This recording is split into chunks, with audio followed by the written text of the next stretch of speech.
Ça fait 31 ans que je suis prêtre, mais ça fait beaucoup plus longtemps que j'ai ce désir-là qui est dans mon cœur, puisque c'est à peu près à l'âge de 8 ans que j'ai voulu être prêtre. Et je me souviens très bien, je revenais de l'école, ma mère était en train d'enfourner un gâteau, et puis je lui ai dit « Maman, j'aimerais bien être prêtre ». Et ma mère, très sagement, a dit bah, « Écoute, je suis très heureuse, mais réfléchis, prends ton temps ». Je suis allé dans ma chambre et un quart d'heure plus tard, je revenais en disant « Maman, j'ai bien réfléchi, je veux toujours être prêtre ».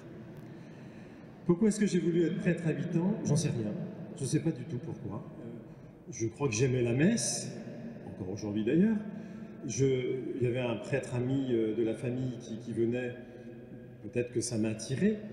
Mais quel est le chemin par lequel le Seigneur a atteint mon cœur? J'en sais vraiment rien. D'une certaine manière, c'est un mystère. Vous savez, quand on devient amoureux, c'est un mystère aussi. Hein. Voilà. Pourquoi est-ce que Karine et Dominique sont devenus amoureux? Mystère. Tout simplement parce que Karine avait été, Dominique aussi. Mais ça ne suffit pas. Pourquoi est-ce que j'ai attiré en tout cas? Et autre chose qui est sûre, c'est que le Seigneur a mis ce désir dans mon cœur. Il m'a attiré en me proposant de prendre ce chemin de prêtre. Bien sûr, il a su me positionner. Donc, quand j'étais jeune adulte, il y avait un autre désir qui est né, c'était d'être instituteur, professeur des écoles. Et puis, comme tout le monde, il y a eu ce désir de se marier aussi. Quand j'étais à la fac, il y avait une étudiante qui était un professeur. Mais toujours, le désir qui est, c'était attractif dans le ministère. Vous voyez, personnellement, j'ai jamais de ma vocation. J'ai jamais posé de vocation. J'ai eu très longtemps, mais qui ne portait pas sur le fait, il portait sur la manière.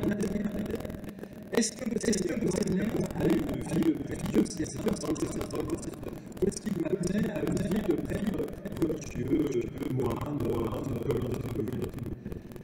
Je me sentais vraiment appelé à un diocésain, et pourtant, ce que je voyais peut-être en paroisse, ça ne m'attirait pas du tout. L'inspiration, la vie contemplative, la vie apostolique, la vie fraternelle, je me disais, mais comment est-ce que je pourrais dire que ça très paroisse? Je voyais absolument pas ce que c'est possible. Je m'interrogeais, Seigneur, qu'est-ce que tu veux de moi? Est-ce que tu veux que je sois prêtre diocésain ou prêtre religieux? Alors comment est-ce que j'ai discerné cette volonté du Seigneur? Qu'est-ce qui m'a aidé? Ce qui m'a aidé d'abord, c'est de ne pas en rester à mes désirs intérieurs, mais de confronter ces désirs à la réalité. Et confronté à la réalité, ça a été quoi? Ça a été, par exemple, de m'engager en paroisse. Dans une paroisse parisienne quand j'étais étudiant, et puis ensuite dans les paroisses où j'étais envoyé quand j'étais au séminaire. Et je me suis aperçu que ça me donnait de la joie. Et puis aussi d'aller dans des monastères ou des communautés de type religieux pour voir si ça me donnait autant de joie. Et toujours revenait cette certitude, enfin toute cette certitude, ce désir le plus fort, c'est d'être prêtre diocésain. Le deuxième élément qui m'a beaucoup aidé à discerner, c'est l'accompagnement de mon père spirituel.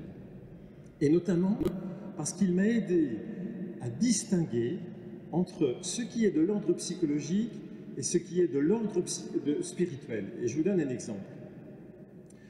Toute mon enfance et toute ma jeunesse, j'ai été d'une timidité maladive. Et quand il fallait que je parle en public, mes genoux s'entrechoquaient, je commençais à transpirer, j'avais qu'une idée que ça s'arrête le plus vite, c'était un supplice. Et donc vous voyez, c'est un peu embêtant, et ça m'est arrivé même pendant le grand séminaire. Et quand on se prépare à être prêtre, on sait très bien qu'on va avoir à parler en public. Et là encore, je me disais, mais c'est peut-être un signe que tu n'es pas fait pour être prêtre diocésain. Et donc il a fallu que je prenne confiance de plus en plus, d'un point de vue psychologique, mais surtout, avec l'aide de mon père spirituel, que je découvre que ces failles psychologiques, ce handicap psychologique, parce que la timidité c'est un handicap d'une certaine manière, eh bien, il n'était pas incompatible avec mon appel à être prêtre. Et que même il pouvait être, d'une certaine manière, une chance. Et je dis pourquoi? Parce que si je le vivais dans la confiance au Seigneur, c'était plus un handicap, mais c'était d'une certaine manière de dire au Seigneur, Seigneur, tu vois comme je suis pauvre, j'arrive pas, mais je te fais confiance. Je fais cet acte de foi en toi. Vous savez, c'est Saint Paul qui dit, c'est lorsque je suis faible que je suis fort. Et j'ai fait cet acte de confiance. J'ai dit au Seigneur, écoute, je te fais confiance. Si vraiment tu veux que je sois prêtre dans le diocèse, Mais je fais confiance aussi à mes supérieurs de séminaire, à mon évêque, qui pense que je peux faire un bon prêtre malgré mes limites. Et j'ai eu raison de faire confiance, parce que vous savez, le jour de mon ordination diaconale, ici, là, eh bien, il y a quelque chose qui s'est libéré en moi. Le Seigneur m'a donné cette grâce d'une guérison de cette peur de parler en public. Qu'est-ce qui m'a aidé encore à discerner? Eh bien, troisième élément, ce sont des événements qui m'ont paru être des clins d'œil du Seigneur. Des petits clins d'œil, hein, que je relus comme des clins d'œil. Je vous en cite un parmi bien d'autres. Après 2 ans de séminaire, j'ai repris des études de philosophie en fac à Paris. C'est ce qu'on appelait le stage. Et comme j'étais, je vous le disais, attiré par la vie monastique, je me suis dit, tiens, je vais aller loger chez les moines de Saint-Gervais qui accueillaient à ce moment-là des étudiants. Et donc je frappe à la porte de mon supérieur de séminaire pour lui annoncer la nouvelle. Et lui, tout de go, sans m'écouter, il a parlé tout de suite, il a dit, tu vois Patrice, un stage, c'est vraiment de vivre la vie de tous les autres étudiants. Donc tu mangeras au restaurant universitaire, tu loges en résidence universitaire. Si tu me disais par exemple, je veux aller loger chez les je n'avais rien dit, rien du tout. J'ai pris cette manière comme signe du Seigneur. Quatrième élément qui m'a aidé encore à discerner, c'est l'origine, cette prière de cœur à cœur. L'amitié s'est forgée. Et l'amitié avec l'amitié aussi. Et j'ai écouté la parole. Il y a une parole qui m'a toujours marqué, c'est celle-là que vous connaissez, c'est dans la Bible. Le Seigneur dit, voici, je me tiens à la porte, je frappe.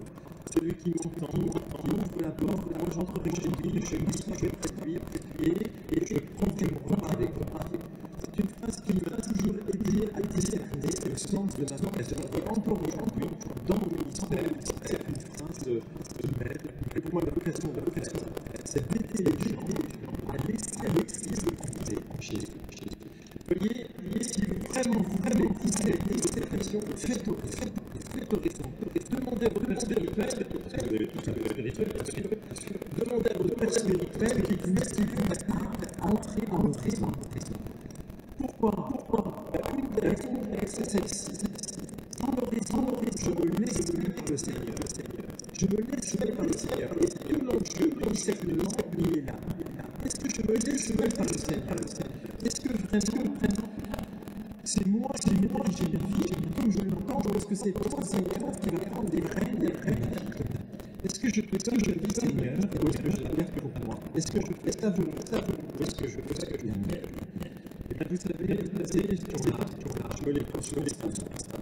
Je suis prêt depuis 31 ans, depuis juin 1987. Ce jour-là, j'ai donné tout au Seigneur. Faut le suivre, dans le Seigneur.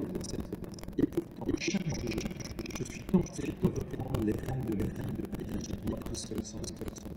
Vous voyez, le discernement, il est conséquent dans ma vie. Chaque jour, j'approfondis ma vocation de prêtre. Ce n'est pas simplement il y a 30 ans, 31 ans qu'il a fallu que je discerne ma vocation. C'est tous les jours que j'ai à refaire le choix du Christ, à me laisser saisir par lui. Comme dit saint Paul, je cours pour essayer de le saisir, lui le Christ qui m'a déjà saisi. Ma vocation de prêtre, même si elle a germé il y a 50 ans, elle n'est pas derrière moi, elle est devant moi, parce que c'est le Christ qui m'attire et il est toujours devant moi. Bonsoir à tous. Nicolas, j'ai été ordonné diacre de devenir prêtre le 23 juin dernier avec Thomas.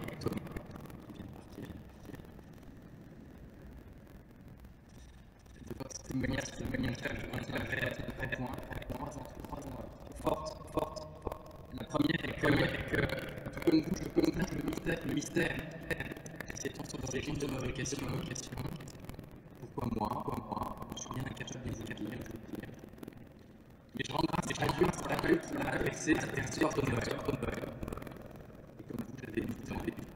Là, je pense que tous les garçons qui ont passé l'âge de 7 ans, ensemble, un enfant, c'est pas pour moi. Alors, rassurez-vous, le Seigneur a fait à tout âge.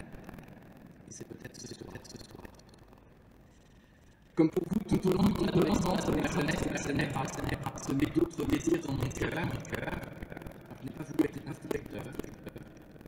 En revanche, j'ai rêvé d'être archéologue sous-marin. Et roi de France. Finalement, j'ai été professeur d'histoire géo. Mon deuxième point sera une action de grâce. Action de grâce sur la passion qui a su attendre une vie, et ce fut long, 10 ans de combat. On est fait pour paraphraser le cardinal de Lubac qui disait que dans le domaine de la pensée, jamais d'attachement sans douleur. Je dirais donc que dans le domaine de la relation, nous avons toujours inventé la vérité. Et car ma vocation, j'en ai acté, et elle relève de consentir. Accepter l'appel de Dieu pour y voir et non pas uniquement des renoncements, la perspective de cœur, mais une bonne nouvelle, un chemin de sainteté et de joie que le Seigneur me propose en me mettant au service de l'Église qui est un an, en me mettant à votre service. Et ce qui se confirme en vous écoutant, c'est que mon chemin ne va pas s'arrêter là. Si Dieu le veut, juin prochain, si mon évêque le veut, si vous le voulez, si vous voulez, tout le monde le veut, et moi en premier, je serai en retraite, et c'est là que tout va commencer. Et chaque jour, il va dire non à mes ambitions égoïstes, et oui, un grand oui au don de Dieu, pour laisser le Seigneur prendre les rênes de ma vie, et faire de moi un prêtre selon son cœur. Troisième élément que je retiendrai, c'est la nécessité en matière de vocation du dialogue. Dialogue avec un acteur spirituel, et surtout dialogue avec Dieu dans la prière. De même que l'on est tout seul, on ne discerne pas tout seul. Il faut savoir s'appuyer sur l'expérience de nos aînés dans la foi. Et dans ce domaine, je voudrais vous donner en exemple une jeune femme que j'ai rencontrée cet été et qui m'a beaucoup impressionné. Cette jeune femme m'a fait comprendre que le chemin que le Seigneur me demandait de parcourir n'était pas celui de l'escalier de la perfection, mais plutôt le sentier de l'humilité. Et pour progresser sur ce chemin, elle m'a partagé sa recette, qui consiste à se laisser animer par seulement 3 désirs. Ces 3 désirs, je vous les donne, vous les gardez. Le désir d'aimer Dieu et de le faire aimer, le désir de faire sa volonté et le désir de devenir un saint. Alors si vous avez besoin d'aide, n'hésitez pas à contacter le SDV, l'adresse est juste à la dernière page de votre livret, ils sont très sympas. Et puis vous pouvez aussi contacter cette jeune femme que j'ai rencontrée, elle ne demande que ça, elle est très disponible. Alors pour ceux qui ont un téléphone portable et qui veulent le contact, je vous le donne tout de suite. Alors n'hésitez pas, hein. Il y a de la place aussi dans le carnet pour la noter. Donc elle s'appelle Thérèse, ça c'est son prénom, et son nom c'est de l'Enfant Jésus de la Sainte Face, et son adresse c'est le ciel, c'est ma grande amie, elle ne demande qu'à vous aider, elle est très disponible. Bonne soirée.